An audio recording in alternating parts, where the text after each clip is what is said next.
Our islands of Japan stand in the path of the rising sun. The storms of Earth's mightiest ocean beat upon our shores and strike again. Yet our land endures, eternal as Fuji. So it is with us, the people of Japan. From the beginning, the sea has given us strength, food, the wealth of commerce. And there came a day not long ago when it brought home our young men from battlefronts of the vast Pacific. Several millions the Americans sent back to us. We were glad to see them. We needed their help.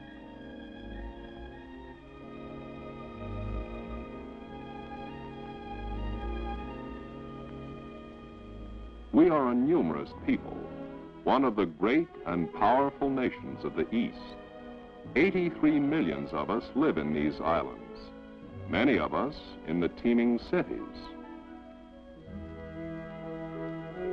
and many in the rural areas of our fair land, whose beauty stirs the heart. The cherry blossoms and lovely vistas are famed in many lands.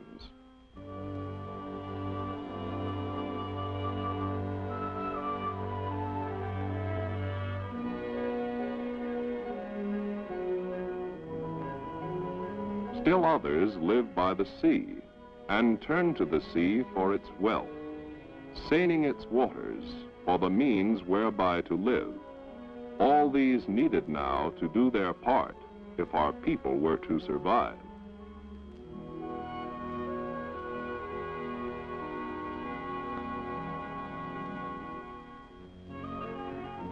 From laboratories where Americans worked with our technicians came grave warning.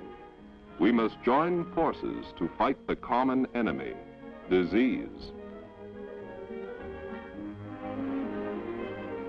Breakdown of normal services due to war brought a menace to public health. The waters our people were using in these hard times threatened us with malaria, typhoid, and other plagues. They must be sprayed.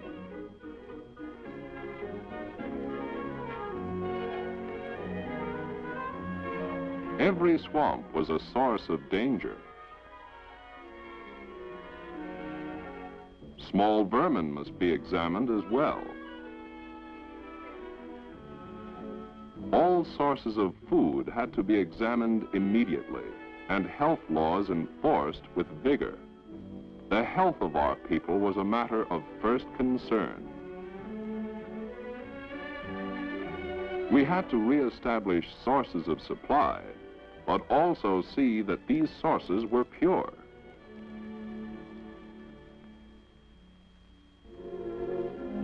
We had to establish clinics for the care of our people, many of them homeless and without ordinary means of caring for themselves. At this critical time, there was a shortage of trained personnel. Some had died on far-flung battlefronts of the war.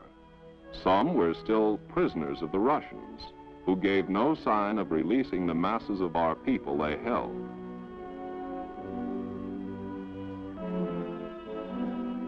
Now, with the help of the Americans, we were training new nurses and technicians.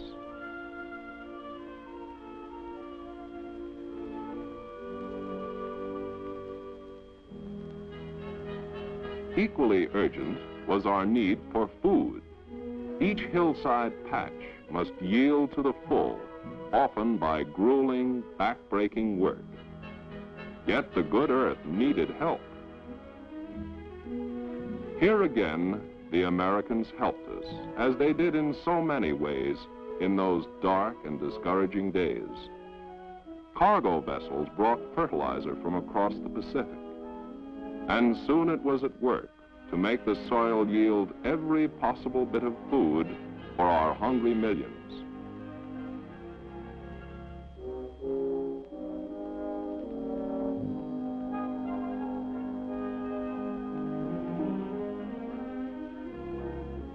our farmers were aided by many who had come from the cities in search of a livelihood.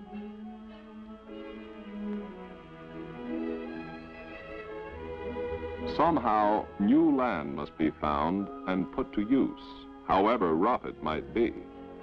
There was no shortage of labor for this hard work. And with all, we must start the replanting of our forests. At the same time, we must look ahead. The farmers of tomorrow must be trained, must know not only the science of farming, but how to do the practical work. So schools of agriculture were established in rural areas, and instructors and students worked together, producing crops in these field schools. Now came news of a profound change in land ownership. The Emperor and Diet proclaimed that those who tilled the soil should own it, no longer live in bondage. Farmers had the right to vote for their land commissioners.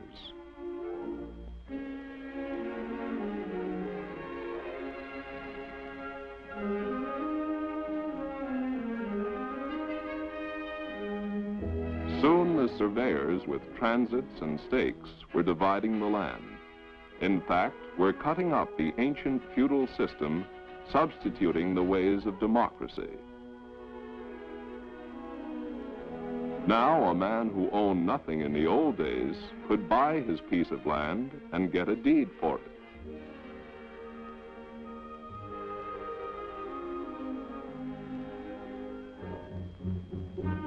So even amidst our urgent need to produce subsistence for our people, the seeds of democracy were sown. We were harvesting food while the roots of freedom grew.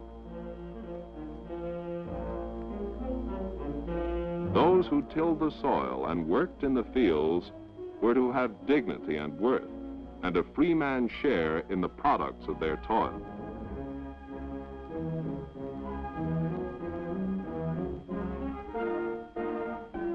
The Japanese farmer was not to be a serf. Throughout our land, there was an awareness that the freedom and dignity we had longed for was close at hand.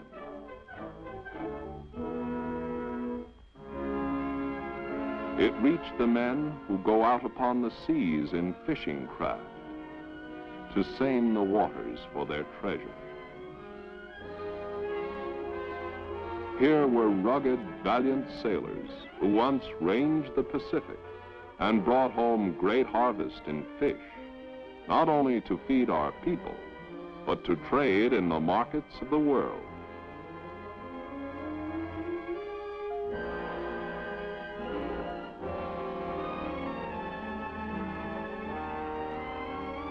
And yet these men, building the wealth and dignity of Japan, often were deprived of a livelihood. To make the sea yield its fish was not enough. They must also be marketed. The rights, the controls lay with others. Now at night, after their work, they gathered in their cooperatives to discuss their problems, to exchange views, to stand together for their rights as members of a democracy. And so, in the new day, they go forth with courage and hope, free men of the new democratic Japan.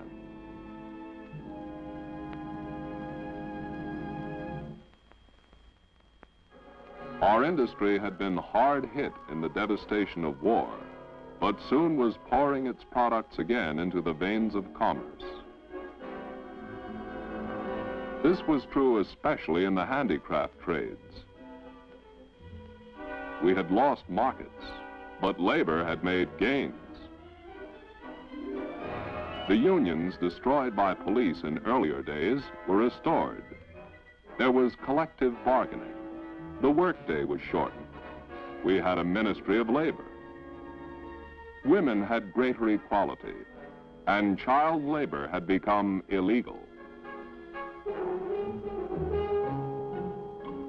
We urgently needed wood for the rebuilding of our homes, for ships, for fuel, and for 1,000 purposes of a nation stricken by the ruin of war.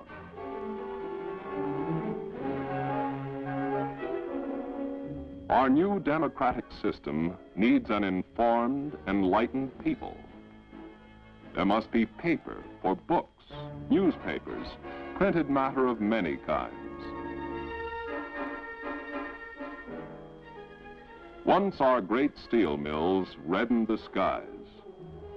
Now we had to arouse this dormant, shattered industry to give us the basic materials for construction, for transport.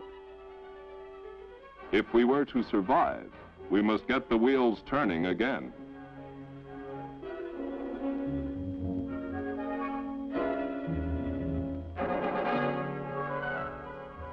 In these difficult times, we were thankful for the restoration of our good system of railroads, powered by electricity from our mountain streams. Despite the difficulties of getting our industrial machine underway, there was a new and better relationship between management and labor. They met as equals, discussed problems across the table, reached solutions for our common good in an atmosphere of responsibility and respect. For all of us, it was paramount to move forward, yet do it in the pattern of democracy.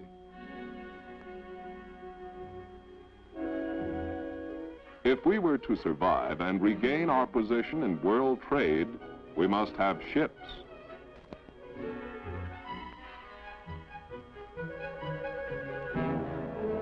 It was a glad day when the first of these was on its way, lifting the spirits of our striving people. We knew we must have commerce to survive. Here at least was a good start. Soon this fine ship was at sea, welcomed in New York, harbinger of our return to a place among the nations. Japanese trade fairs were arranged by American businessmen of Pacific Coast cities and elsewhere for the display of our products. These formally won favor in the markets of the 7 seas, and we believed would again.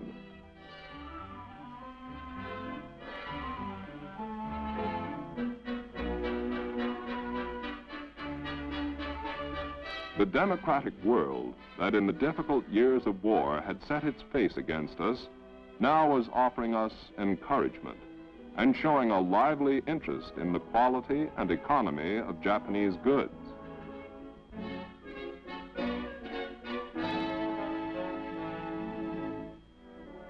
Meanwhile, our young people eagerly sought the universities and schools.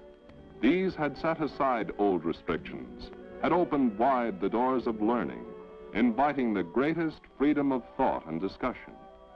America sent us teachers, inspiring guides for those who wanted to learn the ways of the democratic world, where freedom of thought, speech, action was a right.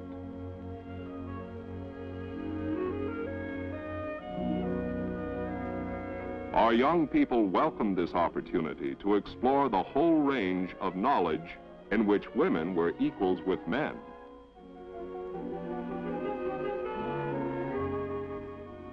Our industrial schools now sped the technical education of young people who would do the work of industry.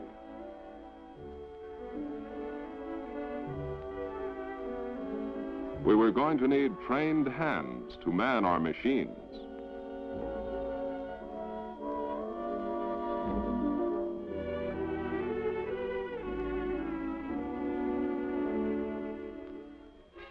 For the little ones, there was the same emphasis on freedom, a new view of child life that discouraged regimentation, emphasized the birthright of happiness and gaiety. We agreed that they must not suffer from our country's depressed condition.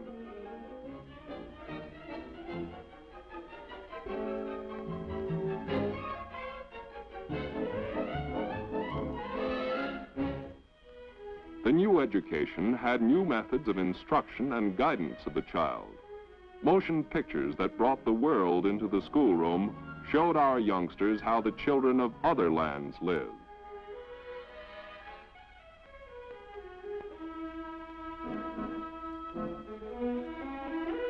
The new freedom came to our libraries, opening wide their doors, tearing down the bars. No longer were books locked away, hard to get. They were out where eager hands, eager minds could reach them.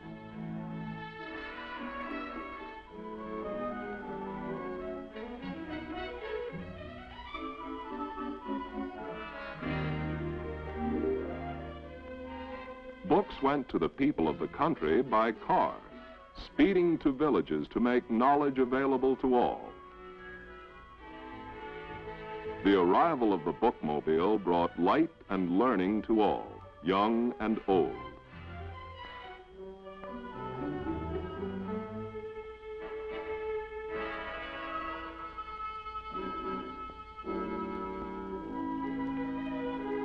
A democratic people must have a free press.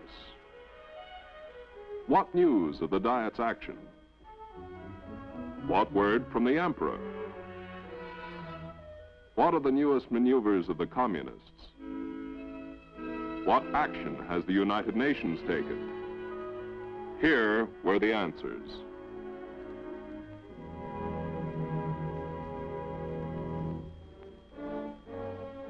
Democracy was in the air in those post-war years, sounding from every platform. Sometimes it was confusing. So many voices, each declaring it spoke the truth, each seeking our vote. Yet we knew that the ways of democracy required discussion, argument, thought. We voted as seemed best, confident that sooner or later we would find our way.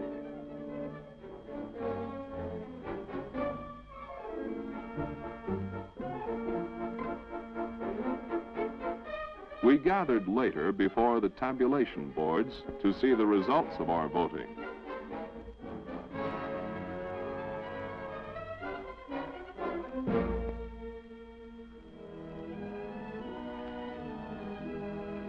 Already we had a Diet responsible to us, the Japanese people. Our emperor had called on us all to create a democratic order that would guard the rights of the common man and restore Japan to a place of honor in the democratic world.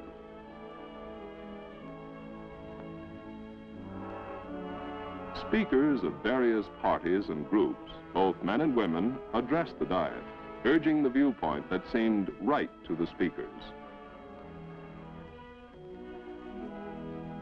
And we had a constitution. We, the Japanese people, it said, had supreme rights, even the right to change our constitution by the will of our people through voting for an amendment.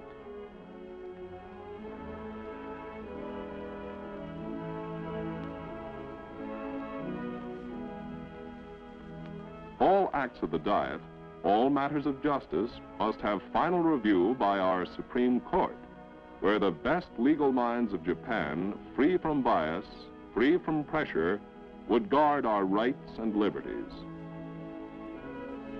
Here was a branch of our new government, independent of all the others. For us, it was added assurance of truth and justice. And the new order had brought us a new police, not cruel masters, but servants of law and order.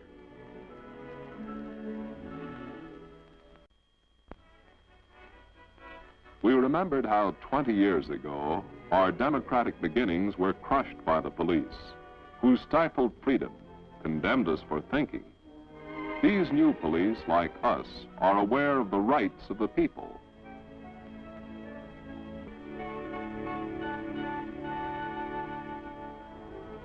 In the courts, too, we had new rights. The right of habeas corpus, presumption of innocence, the right to counsel. The humblest citizen could look for protection of the fundamental rights of all free men.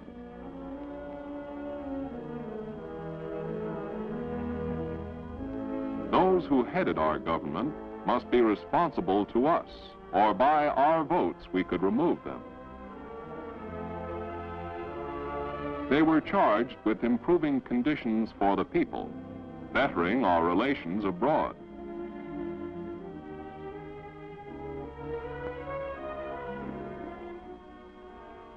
The world knew of our progress and seemed to encourage our efforts.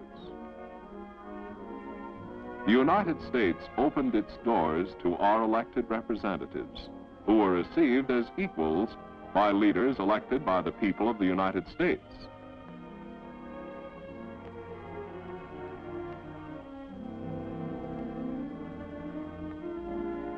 Such notables as Vice President Barclay and Secretary of State Acheson gave them warm greetings, indicating friendship and trust.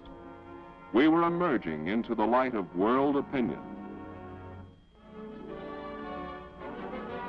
In New York, our leaders visited the United Nations, where we hoped soon to take our place. Warren Austin, the United States delegate, was one of the leading figures who made our people welcome.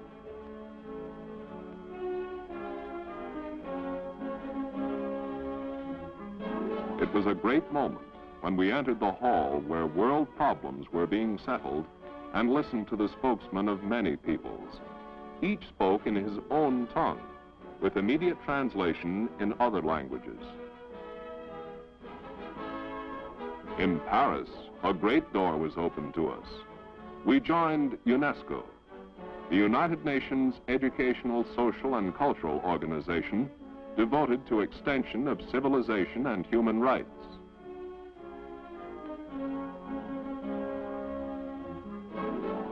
Neighbors of the Far East spoke in our behalf. When we were admitted, we knew that here was an important step toward reconciliation, toward the establishment of friendly relations with people of other lands, and we hoped a step toward resuming our place among the nations.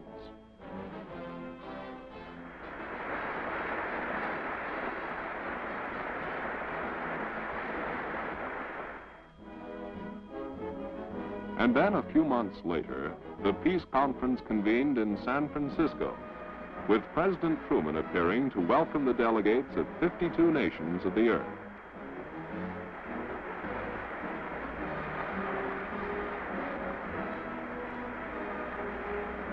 This was the time to look to the future, not the past, he said.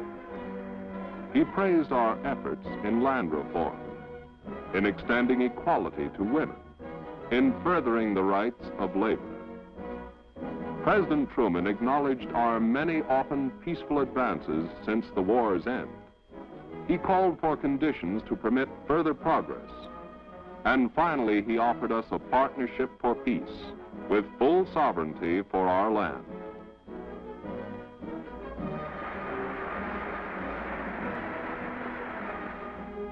Long months of preparation had gone into this treaty. All the democratic world was agreed on its terms.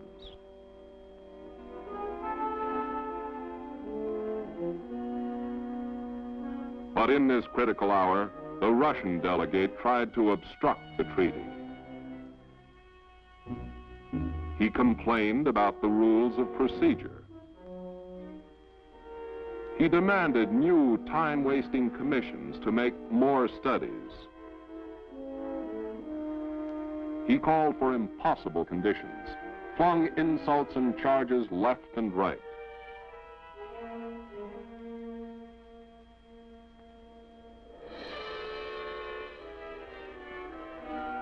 To make more trouble, a representative of Poland, one of the captive nations that danced to the communist tune, tried to interrupt and delay the sessions.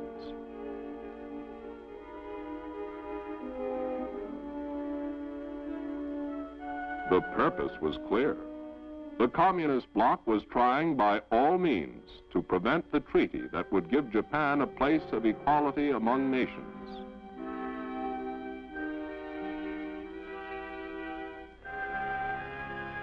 But their efforts were doomed to failure. The nations gathered here, great and small, had determined upon peace. They were not to be stopped by trickery after 11 months of negotiations to enable Japan to re-enter the family of nations.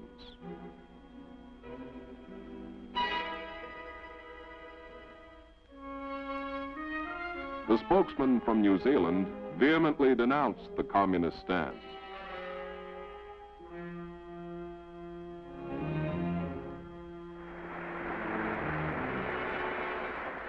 Even such nations as the Philippines, that had suffered greatly in the war, favored making peace with us.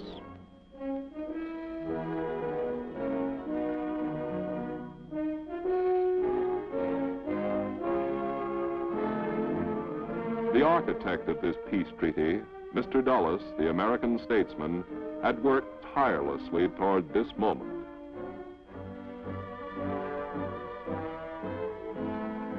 At last, Premier Yoshida, speaking for us, told them Japan is determined to make amends, is burning with desire to live at peace with her neighbors.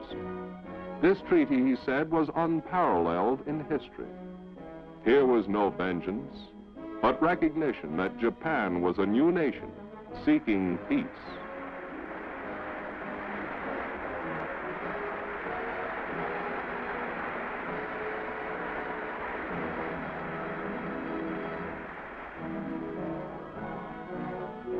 So in this solemn hour, almost 10 years from the day the fury of war was unleashed, the people of the United States signed a treaty of peace and friendship with our people.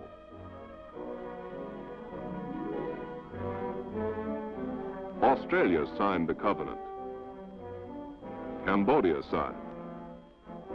The British signed. Ceylon and France. Indonesia.